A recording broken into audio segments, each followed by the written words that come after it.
My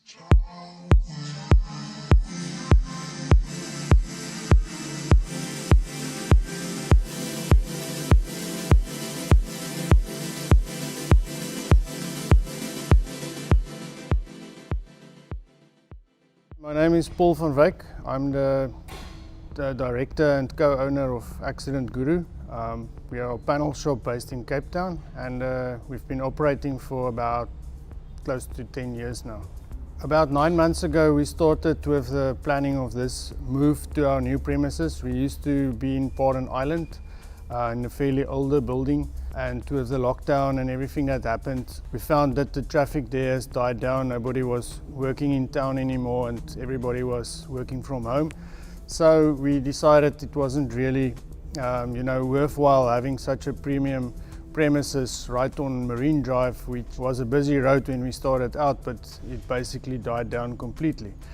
So then we started looking at getting other premises, and because most of our clients was in the Tableview, Melkbos, Blouberg sort of area, we decided to look around here, and we found this nice premises which is really awesome. And initially I thought it's going to be way beyond our budget, but we managed to negotiate with the owners and we got a decent rental here, and we then decided to move. The surface area on the floor is exactly the same as in our old premises. It's just that this is square or rectangular shape. It's nice and open, where the older premises had pillars and columns in the center and lots of office space. This is a nice open plan, and we essentially had a blank page to start with when we started the first layouts of the equipment and how the workflow will happen. I think based on that, although we use the same surface area, we've got much better utilization. It seems to have improved our processing times, and we also have additional space now for our project cars, which takes up a lot of space as well. We essentially blocked out all the major equipment like the spray booth, the prep bays, the lifts. We placed them in strategic positions where we would require them that they are sort of out of the way but still accessible every day. And then we worked the workflow around that, basically trying to get a circle from where the car starts, where it's stripped, right through the body repair, the prepping of the paintwork, then the spraying, then the polishing, and then the cleaning and the final inspection. So it's almost like a circle, the flow, which is ideal. Our older building had unfortunately tiling on most of the floor, which is not allowed by a lot of the OEMs. The reason being that they say that dust can settle in the grouting between the tiles. So not a lot of them approve that, and that's for that reason we couldn't really resurface the complete floor. So with this premises we had the luxury that it was raw concrete when we moved in. We decided to go for a epoxy based covering on the floor, which it's durable and it works well. And the other thing that was interesting is I got advice from ABE, which is our contractor for the flooring, and initially we wanted to go light grey with the floor, and they advised me that they've done studies and the color which we choose, which is more like a cream color, is more productive, and workers tend to be more productive on the lighter color than the grey. We had to cover 1,400 squares of this, which was a task on its own, and we also did it ourselves. In our new premises, we've tried also to diversify a little bit. Myself and Pete, we are not really from the panel shop, panel beating business industry as such.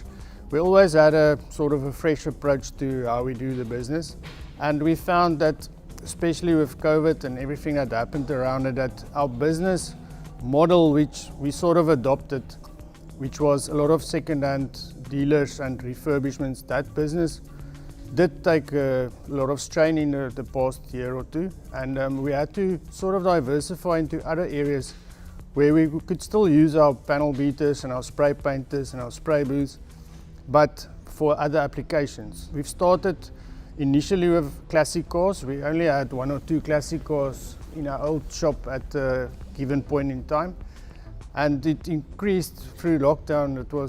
I was surprised that we got so many inquiries about classic car restorations that we started a separate section for that, where we restore older cars, do the complete bodywork and the spray work. Then we also started working with SVI Engineering, which is building armored vehicles, while their business has also boomed with all the riots and negative problems in the country. So they have lots of orders, and we are not only an installer for them, we install some kits in new vehicles for them, but we also repair the existing fleet that's in Cape Town whenever it is in a hijacking or an incident or even just a normal accident. So we repair the armor side, and we also install new panels for them, and we then repair the bodywork if it's damaged. And then we also started a little bit of race car development, where we assist some of our fellow competitors with preparing and repairing their race cars. We have a small section which we're going to dedicate to that.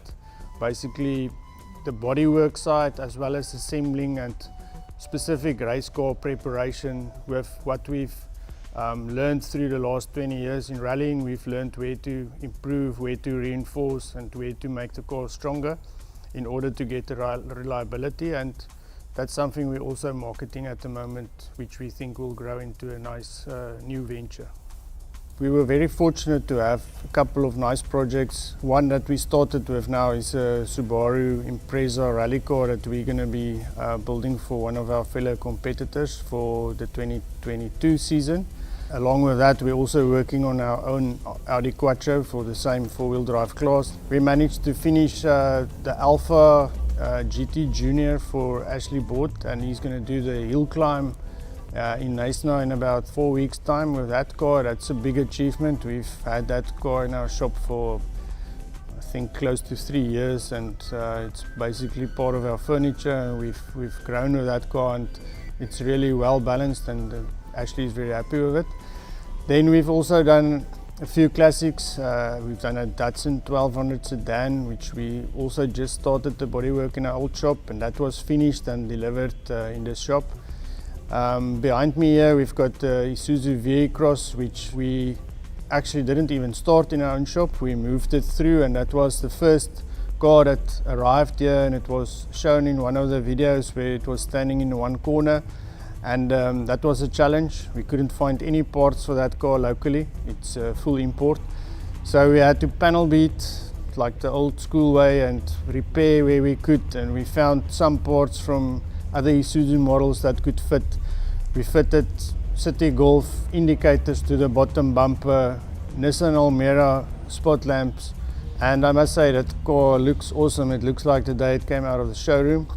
And then lastly, another new sort of development which we have started is we've started working on classic motorbikes.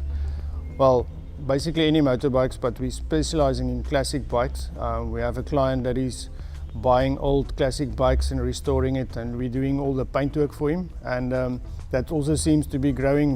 We've found now a few additional clients through him that is basically restoring the bikes that was nice when I was at high school, and it's nice to see those old models coming through here again, and we make them look like they came from the showroom floor. We're very happy with the new premises. It's sort of a gear up. I think we were running in the limiter in 4th gear. I said that in our previous video, and we went to 5th gear now, and I think we even found that we might have a 6th gear to engage.